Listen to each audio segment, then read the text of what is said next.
Hey, thank you for coming to this page. I'm sure you found me on another post, clicked, got over here, you're watching this video, and below are the bullet points to my top 3 of how to get your kids prepped for school and keep them prepped in school. But I'm going to share with it here, and I also want to share about who I am and why this is passionate for me and how it relates to me even at my age. So I trained at the original, my name's Dave Timidori, I trained at the original House of Warriors in 1989. They were on 312th Street, US 1.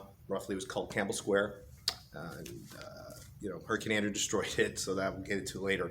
I started out there at 13 years old, and by the time I was 15, I was assisting classes, and then I was like teaching by 17 years old. So 31 years I've been training, and about a little under 28 years, 27 years I've been teaching. So I have a depth of knowledge and experience when it comes to instructing, especially children, because I used to run all the kids' classes for my instructor.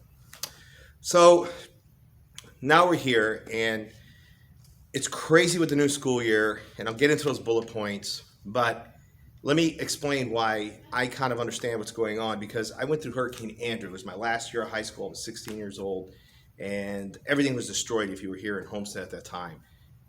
And when I went to school, we didn't have windows, we didn't have AC, we didn't have a lot of anything, and it was tough. And we didn't have Zoom back then or any online means to help us with transitioning into going to school after the hurricane had basically leveled this place. There were some buildings gone, streets gone, everything was gone. So it was a little tough situation.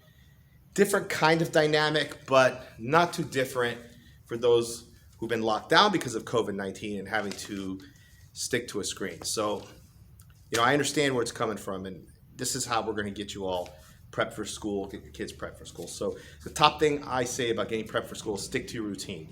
Even though during that time at Hurricane Andrew, we still got up at the same time, took our showers, even though we were cold, there was no hot water, had to share a car sometimes, but we kept the routine of going to school, doing our schoolwork. Everything we would do before the hurricane, we did. So during this time, even though it's a little different going back to school, stick to your normal routine. Stick to when you get up, what time they have their breakfast. Make sure it's always like at the same time. Make sure it's always the same time when they come home if they get a snack or something. Whatever it is, make sure you stick to the routine. And what time their homework starts, what time it ends, what time they do an activity. If Tuesday, Thursday is a certain activity they got to do, stick to the routine. Because routine keeps children on track. If you break the routine, and I see this all the time in my studio, when a child is inconsistent, that's when they start falling off the wagon and start getting into bad trouble, into bad habits, and then they fall out and we have to get them back in. Always stick to a routine. Number 2, get them to socialize. We've been locked up and on and off being allowed to do certain things. We've had masks on our face, and I see some kids, they just don't know how to talk anymore because they were talking on a screen for so long, and it's still a transition. Get them together with some friends that you trust, some people you know that are safe, and get them to start to converse with each other and talk. The summer camp I did was instrumental in that. Kids were talking and interacting, and it's helping them develop their social skills, which they need when they go back to school. So get them to socialize, even with a group of family members, like in your pod or whatever. Start talking, start getting into the socialization, venture out a little bit where you're allowed to venture out to, and start to socialize with people. And 3, don't candy coat it. There are worries when they go back to school. There are issues. Don't hide that from them. They know there are issues. Kids are smarter than we give them credit for. They know there are problems. They know there are some safety concerns. Go over that with them. Say, this is why we wear the mask, son.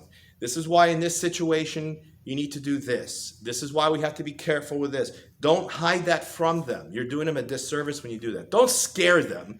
Don't put them that everything's going to make them paranoid, but don't hide anything from them.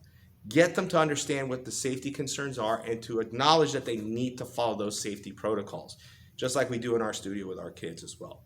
All right, that's it. If you're interested in anything else, keep scrolling down the page. We got a special offer for you. And if you have any questions, don't hesitate to call or text us back. We'll see you there.